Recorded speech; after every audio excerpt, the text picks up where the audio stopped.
Okay, it's not just you. Ignorance is trendy now. From your boy Fads. Okay, what's going on with the ignorance? If you've been following the news, Texas has recently had its worst measles outbreak in around 30 years. This is despite the fact that just a matter of decades ago, the US had actually declared measles completely eliminated. Hmm. Whether it's the flat earth Oh, the flat earth. movement or the anti-vax movement, Oh boy. it's almost become like trendy to deliberately be contrarian and to go against quite established bodies of evidence, even when it's readily available. And I want to introduce you to your word of the week, which is agnotology, and it's the The study of ignorance, how it's made, and how it spreads. study of ignorance, how it emerges and how it spreads. Coined by this dude here, Robert Proctor. And he was interested in the fact that we spend a lot of time talking about the knowledge that we have and the knowledge that we seek, but spend a lot less time talking about ignorance, the knowledge that we don't have and why we don't have it. And it might help you have a bit more context about why people are turning their brains off. And I think before we get into it, it's worth differentiating between ignorance and stupidity, because ignorance itself can manifest in a bunch of different forms, but it's broadly the idea of not having knowledge. And our default state as humans is to be ignorant, the stuff that we all don't know about. Ignorance can be native, it can be willful, or it can be manufactured and used against us. Some of these examples that I mentioned earlier can be a bit more contentious, but Robert Proctor focuses a lot on an example of ignorance that I think we can all agree on. The idea that cigarettes are bad for you. You know, it's not that controversial to say that smoking tobacco is not the best thing if you're health conscious. However, this is like a relatively new piece of common knowledge. If we go back just like a few decades, we can actually see what the popular discourse was around cigarettes. And I just want to show you some adverts from back in the day. I think these are bangers. Yeah, look at that. According to repeated nationwide surveys, more doctors smoke Camels than any other cigarette. This was the norm. This is also, for its time, backed by science. It's a doctor with a cigarette. It's so good. I mean, I can't for the life of me figure out how this even got by anybody. I mean, shit, if I were to be born at this time, holy shit, I would have been dead at like 40 or something. I'm smoking so many cigarettes. So it's like, even for the people that want to, I just go with the science. Just go with the science. Like, that's what they say. I am science-based, bro, or whatever. Science wasn't always right. You have to leave like a margin of error, like in your brain, to just like let yourself be wrong. According to repeated nationwide surveys, that sounds so like legit. If I was a normal person, like nationwide surveys, yeah, that sounds legit. The doctor's smoking, yeah, 100%. Give me some. Sign me up for some Camels. Let me go hit up my convenience store. Adverts from back in the day. I think these are bangers. Make this sensible test. Smoke only Camels for 30 days and see how well they See how well Camels please your taste. How well they suit your throat as your steady smoke. You'll see how enjoyable a cigarette can be. Ooh, my God. And then you look at like now in 2025, smoking is like so rare. Depending on like where you're at.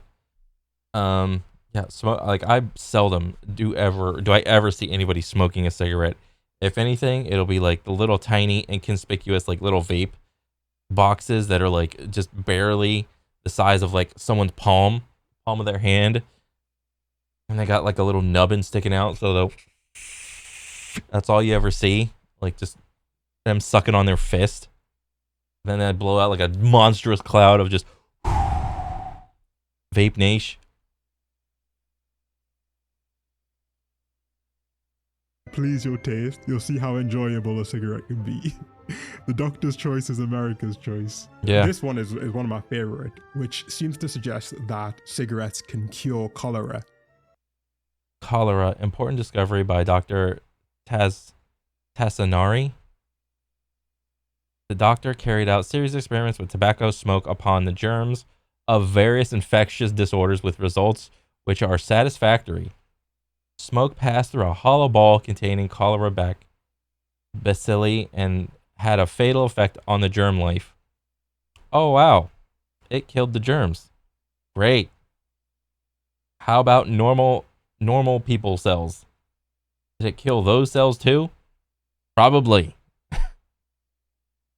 They're clearly quite funny on their own, but what the tobacco companies were really trying to sell with these adverts wasn't necessarily cigarette. Instead, they were trying to manufacture doubt. And doubt is like quite a powerful tool. It's one of the great ways that ignorance is created, because doubt.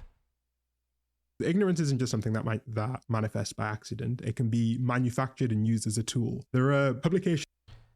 I don't think people like really examine like all these like little things in life, such as like ignorance or doubt or whatever. And it's I think it's like more the case for like just a regular person to just, they'll say things like, I'm just going with the wind, man. I'm just, flying by the seat of my pants. Maybe they're going to their job. They're not, ecstatic about their job. They're just like tolerant enough just to do it, or whatever. And like if they got any downtime, they'll just be like, jump on their phone and just scroll through whatever. And it's like, it's a little bit of ignorance, a little bit of tolerance. There's just like so many things that, goes through a person's head to make them not be like as critical, like of a thinker. Like critical thinking isn't really like taught in schools.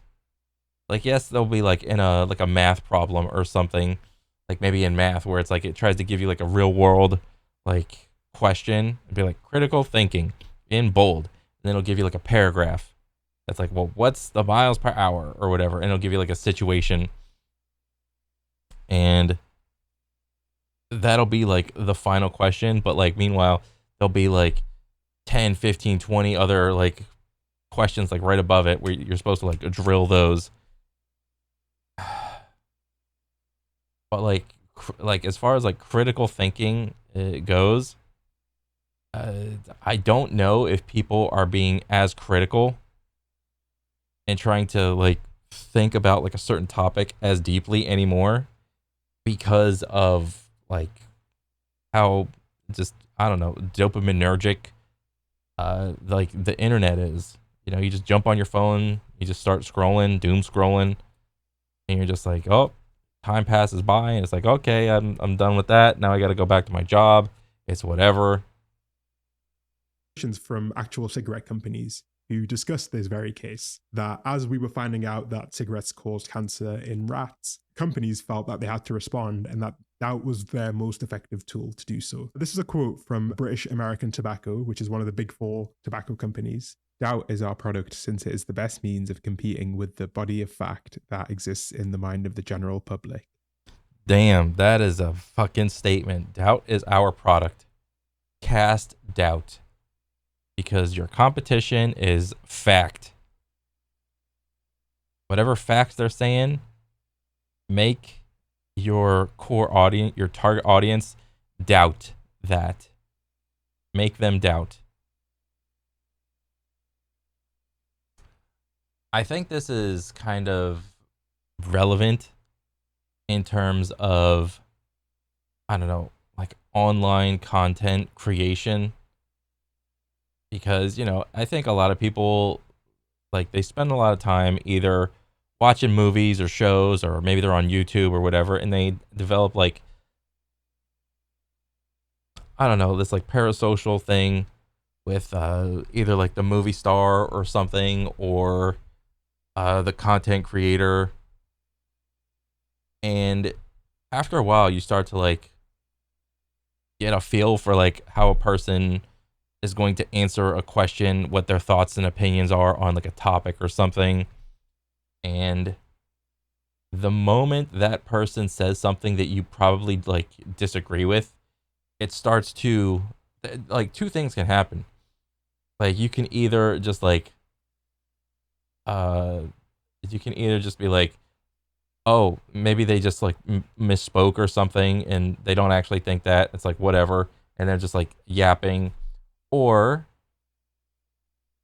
which I think the part that I think is rare is that like if someone like says something stupid, or like let's say like a movie star or your favorite influencer says something like super retarded, um it whatever like thing that you connect in your head, it casts like a drop of doubt in your head of like, whoa, wait a second, is this person being truthful or are they just lying to me?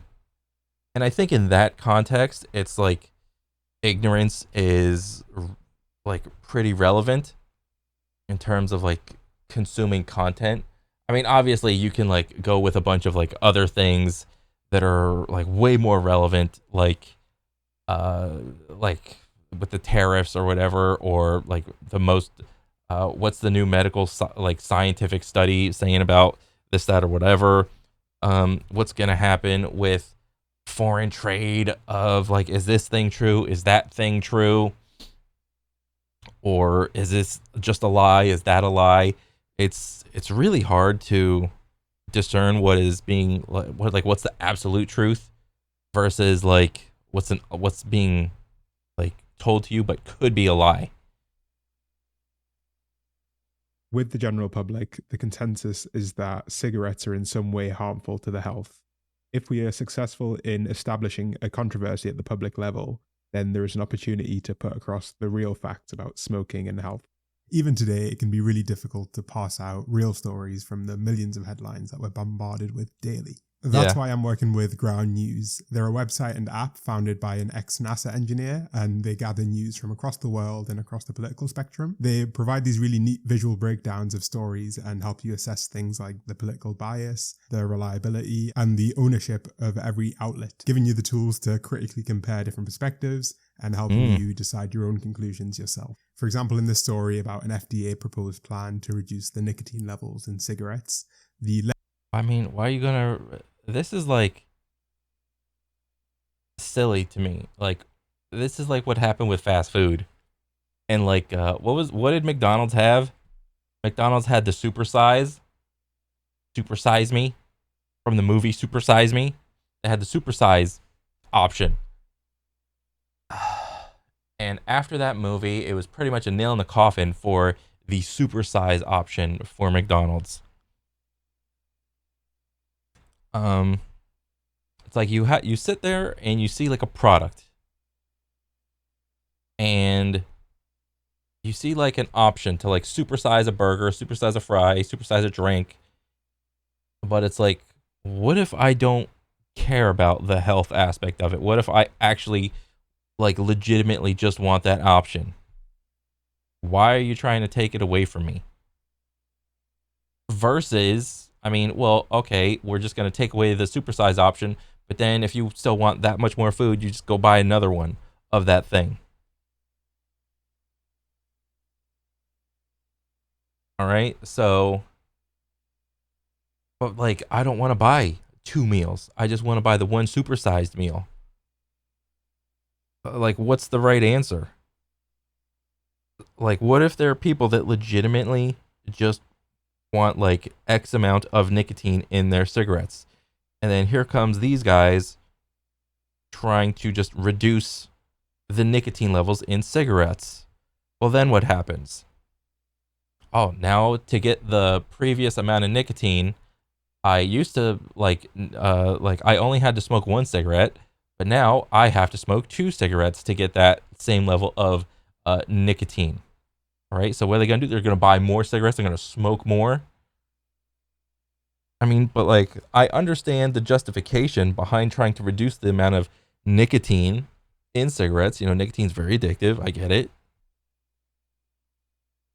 But like trying to, I mean, it's almost like saying that like the consumer base is too retarded to like know better and to just not buy it, because the existing consumer base that does consume cigarettes, it's like, well, they're already hooked, they're already fucked.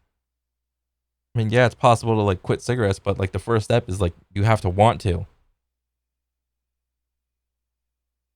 Left-leaning outlets focused more on the goals of the policy and looked at it as an effort by the FDA as an organization, whereas right-leaning outlets had a greater focus on the political challenges and specific tensions between the presidents in getting this law passed. With Ground News, you can see how many different news sources have reported on this particular story, and thanks to their blind spot feature, you're able to come across brand new stories that you might have completely missed, hopefully leading to real-life productive conversations. You can subscribe to get 40% off of their Vantage plan by scanning this QR code or by using my link, ground.news/fads. In the case of tobacco, Noise. they even went as far as like hiring Nobel laureates to carry out research that would potentially challenge the evidence that smoking caused cancer. For example, there was a scientist there who's dubbed the father of stress, who was funded quite extensively by Big Tobacco in order to link cancer with stress. And Oh yeah. And there it is again, linking science, using the tool of science to fit your own need. You know, I mean, everybody knows stress. Everybody's affected by stress, and the two styles or the two types of stress is like eustress, which is good stress, and distress, bad stress.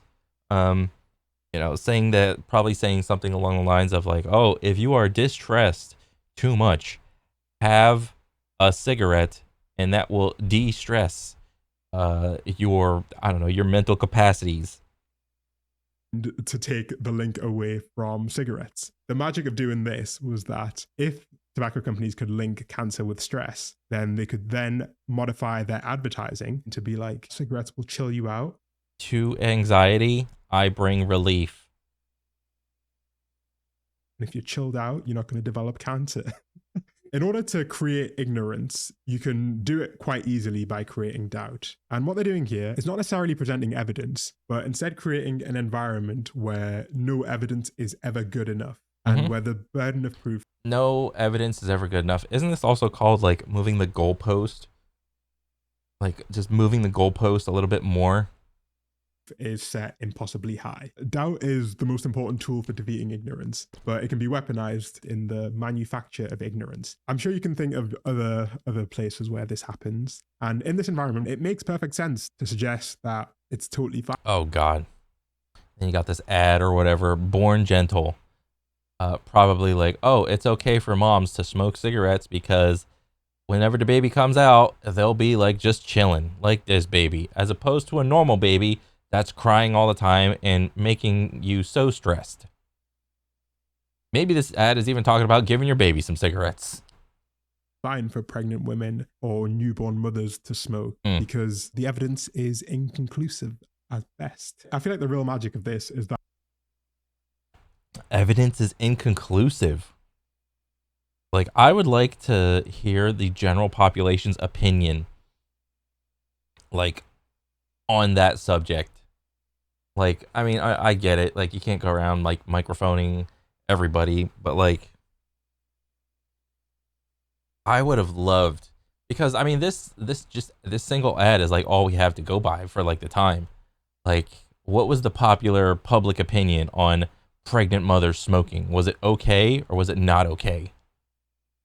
That it takes things like critical thinking and not trusting any evidence at first glance, and it uses it to encourage people to be ignorant of the facts. It's not ever about actually like finding an answer, but about making sure that you don't ever really quite know what the truth is. In today's world, manufactured ignorance has found like new ways of emerging. The vast majority of people who join extremist groups on... Oh wait, what was that?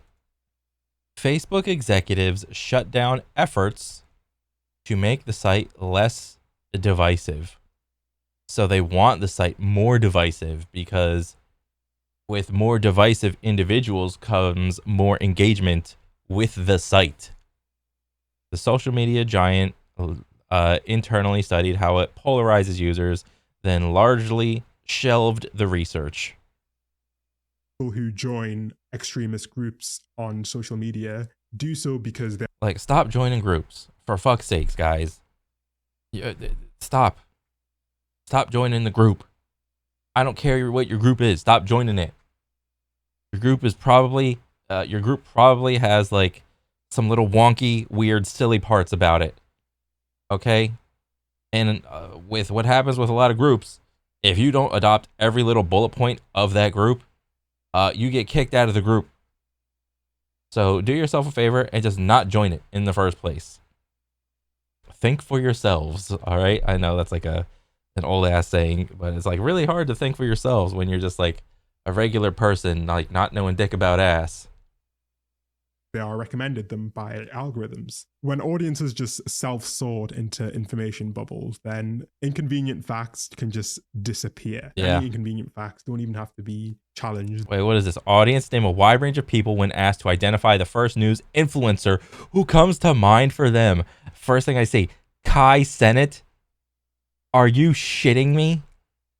I give a once over and I'm just like, Mr. Beast? Among U.S. adults who regularly get news. So U.S. adults, what does that imply? 18 plus. Okay, who regularly get news from influencers on social media. All right, so already this is like a polarizing study. U.S. adults U.S. adults, 18 plus, regularly get news from news influencers. So there is a difference between news outlets, like traditional news outlets, versus news influencers. So there's something right there on social media. I think for the most part, if you're like a news influencer, you are on social media versus traditional news being on TV. You know, Fox, CNN, and, you know, all the little guys underneath or on the side, whatever. Percentage who volunteered. So there's already right there, volunteer versus not volunteer. Okay, so right there, this kind of implies like this is a younger crowd. The following when asked to identify the first news influencer who comes to mind. So individual, 50%. Media outlet. Wait, what the fuck is the difference between media outlet and individual? Social media site, search engine, or news aggregator. That little don't know, no response. Okay. Literally fucking everybody, dude. Including percent who named Philip DeFranco, Tucker Carlson, Ben Shapiro.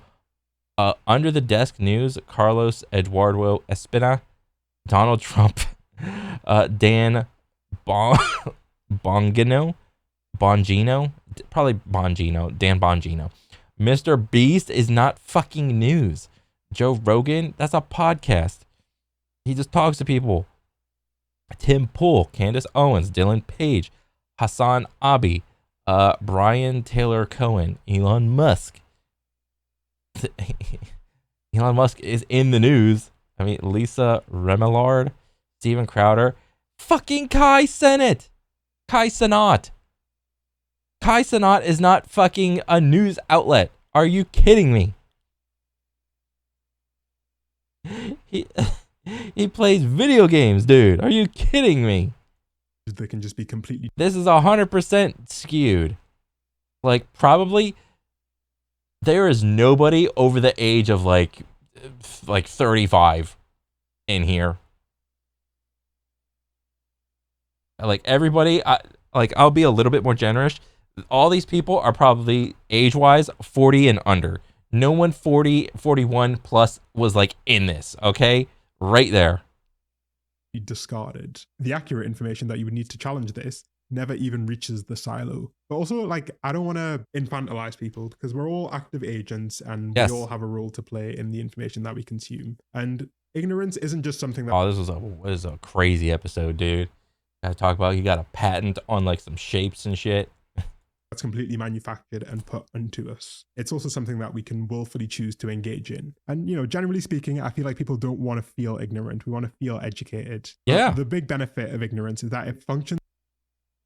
One thing that comes along with like, it's like a positive with like the internet is like, yes, everybody gets a voice. Yes, everybody gets to add and contribute to the conversation, but depending on the topic, you know, you either know what you're talking about or you don't know what you're fucking talking about. And when everybody's voice seems equal, appears equal, certain people will latch onto like certain like voices just because they are saying the right things to pander to them in the right way. And one thing I have heard is that human beings aren't necessarily truth seeking machines. Humans tend to be uh, like machines that just seek things that they agree with.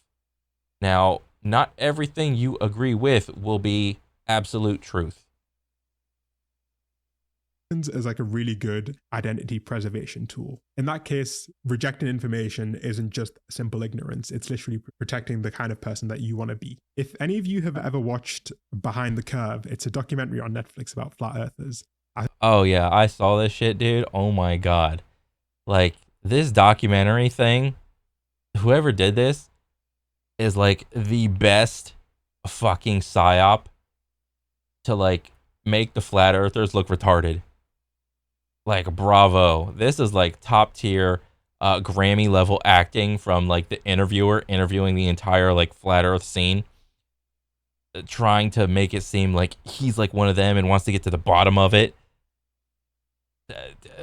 Oh my god. Oh my god. I think this is one of the best examples of this. They Yes. cover a group of flat earthers. This was the fucking end scene where they did this like one test and they put up like pieces of I don't know, flat cardboard or wood, and they cut a hole out of it. And the thing was like, if the earth is flat, you can line up a bunch of like wood panels and you can see perfectly through the wood panels. But when they did the experiment, they couldn't see because they like divvied them out like over like hundreds of thousands of feet or however far they did it. And at the end of the scene or the movie, it was they're just like, I can't see any light.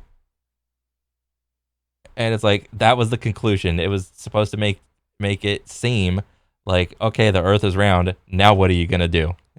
Is to go through the process of doing a science experiment to prove that the earth is actually flat. Yeah. Obviously the experiment doesn't work, but the failure of the experiment isn't taken as evidence. It's taken as, oh, we did the experiment wrong. Because flat earth... Yeah. We did the experiment wrong, guys. Not this is what we found. It's we did the experiment wrong. Okay, what did you do wrong? Say it. I don't, bro, there's no way they're going to make like a Behind the Curve 2 documentary. What are they going to do? Oh, the wood boards have to be closer together. And then you could like show the laser beam and the flashlight. That's how you could see like through the holes or whatever. Like, okay. Communities are surprisingly like really, really tight. And a person who rejects the flat earth premise can't be a member of the community anymore. They're like expelled. It comes down to the fact that accepting certain facts would mean a change in your lifestyle, in your worldview, or your personal identity. And I think... And people love these. Like, people... Lifestyle, worldview, personal identity. People, this is entire, like, someone's will, like, their being. Like, once people have, like, made up their mind on these three things, it's very hard for them to, like, change without, like, definitive evidence. Worldview or your personal identity. And I think a great example of that is when we look at something like climate change. Places in the US that have stronger dependence on fossil fuels, where more people work in fossil fuel industries or fossil fuel related industries, have higher rates of climate denialism. The denial of climate change isn't because of, they disagree with how we measure carbon 13 in the atmosphere. Yeah. It's because to accept the evidence would mean such a fundamental change in how they interact with the world and their role in the world, their work, their family, that it's easier to just reject the facts. It makes a lot of sense that people who live in places which have depended on fossil fuels will be so much more reluctant to accept that their work has had a potential quite significant negative impact on the atmosphere. Willful ignorance specifically is a lot different to manufactured ignorance in the sense that it seeks to preserve a fundamental identity aspect or a fundamental part of a person's lifestyle or world. Willful ignorance versus manufactured ignorance. Like, I am probably willfully ignorant about a ton of things, but I don't know. I try to be like healthy about it if you can like willfully be ignorant, because there's a lot of bullshit in the world. There just is, like marketing. You go down Walmart, like, and it's like, even when you like stay on the outside of the aisles, you can like look up and be like, oh, that's the chip aisle. Oh, it looks pretty good going down that aisle. Oh, that's the cookie aisle. Oh shit, that shit looks good too. I am at a point where I can just look down that aisle and just be like, I'm good.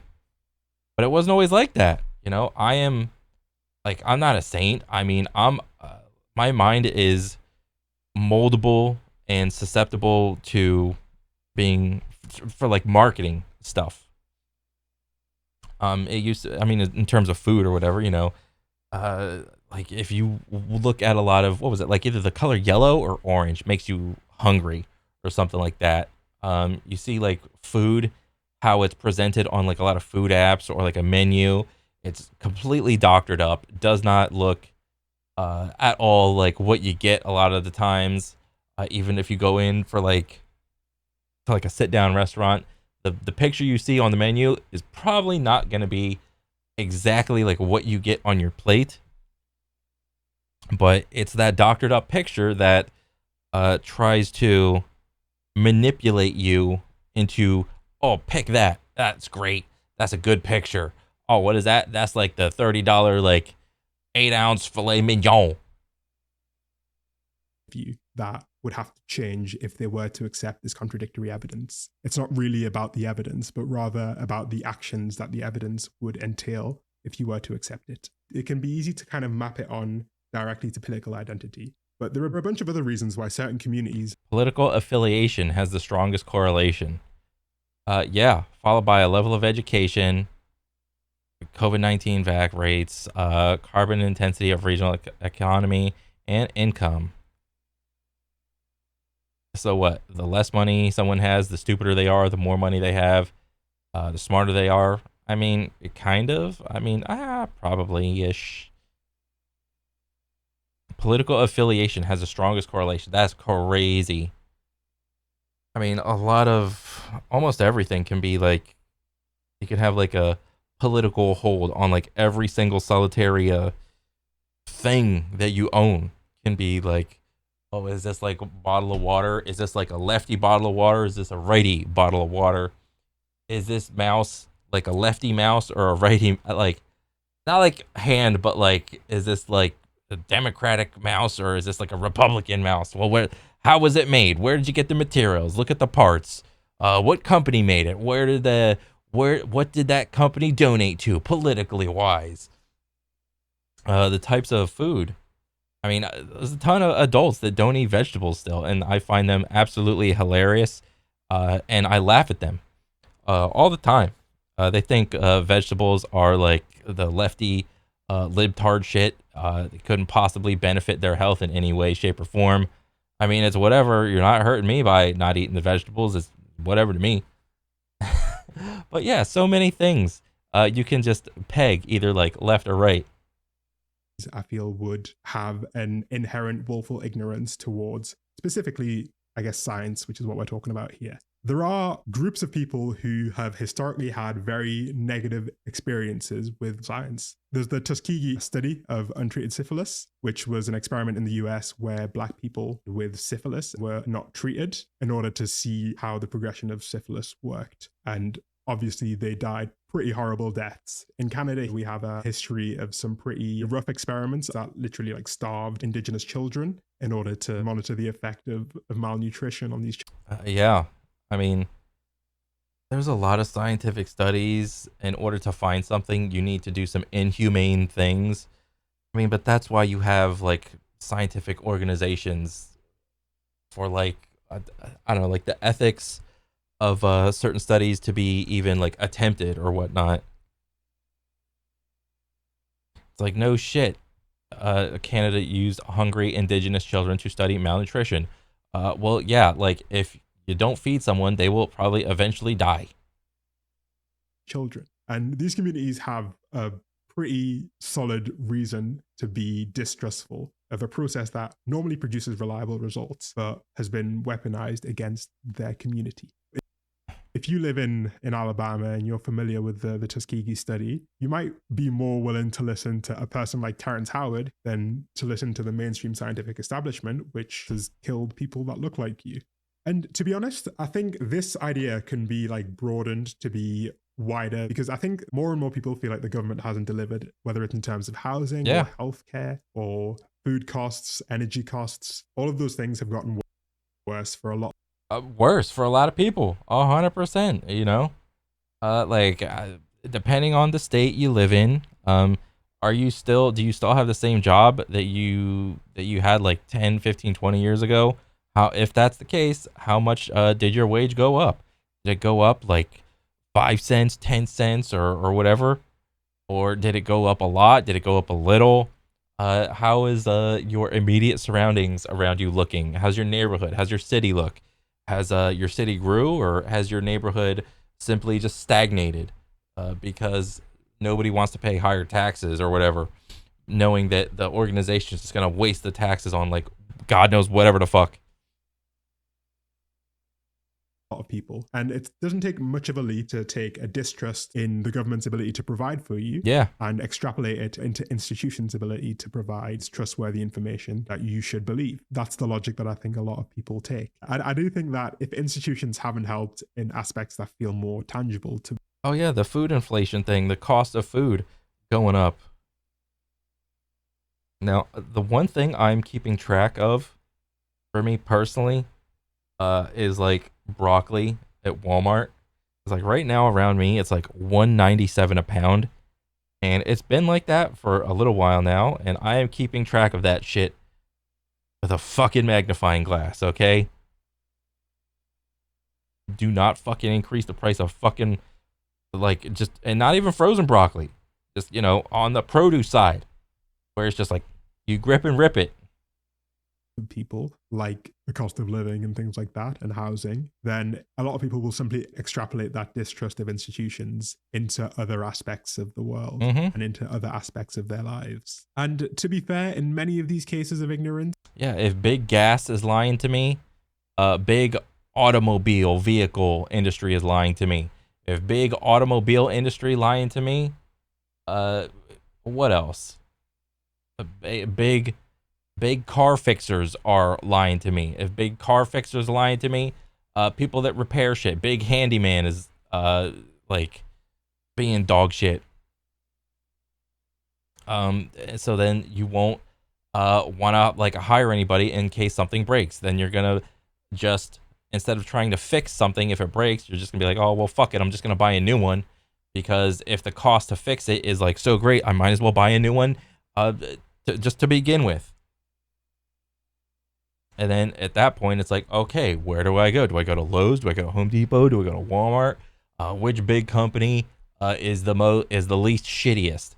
And then it's like, which brand do I go with? willful or otherwise, it can be a lot easier to focus your attention on like a specific threat than it is to defend like a vague public good. It's much easier for a person to comprehend the closure of a plant in their town than it is for them to comprehend the impact of like a 1.5 degree rise in global average temperatures. Yeah. One of them refers to like the lives of them and their loved ones, whereas the other one is so nebulous and the story just isn't there. We don't believe in facts as much. Yeah, what a bunch of bullshit that is. The nebulous, examine the lives of your loved ones. Like, there's so many fucking variables. I can't even distinguish what is significant and insignificant. As we believe in convincing stories and narratives that we can latch onto. To be honest, when I think about what we can do about it, at least as individuals, I think we can try and engage with people in ways that don't necessarily fundamentally challenge their identity, reestablishing connection before discussing facts and identity. Yeah. I think Are ignorance we isn't cooked? necessarily beaten through facts, as we found out, but it's beaten through stories that have emotional significance, as long as people. Yeah, and that's the sad truth. Uh, People don't really care about facts. They just want to be emotionally coddled. If you want to tell me the truth, or if you want to tell me the most absolute truth that ever truth to true, emotionally appeal to me. Can relate to the story. I think that the difficulty is creating an environment or finding the environment in the space where you can actually share these stories is getting harder and harder because we don't have third places where you meet people who maybe have different experiences to you or different stories to tell, which is frustrating. Yeah. Dang. That's a banger. That was a good one. Ignorance is trendy. Yeah, it is, man. I mean, when I was a little kid, I was just which one was it? Was stupid? I think I was stupid. But now, as like an adult, I'm supposed to know more, but I know I don't know a lot still. So I'm like blissfully ignorant, just enjoying my life, going day by day. I mean, if aliens were to somehow like just come down and just like reveal themselves to me, I'd be like, whoa, shit, aliens actually do exist, man. Like, that would probably change me. But, I mean, I don't think that's happening anytime soon. As far as like trying to figure out like what the truth is, I mean, it's hard to try to attach yourself to the truth versus what you just want to agree with to make you feel good. It's tough.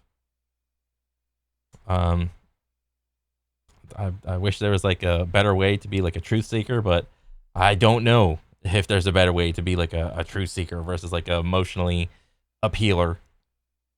But yeah, other than that, good video. Keep them coming, man. You're doing great. But yeah, that's it for me. I'll catch you guys on the next one. All right, later.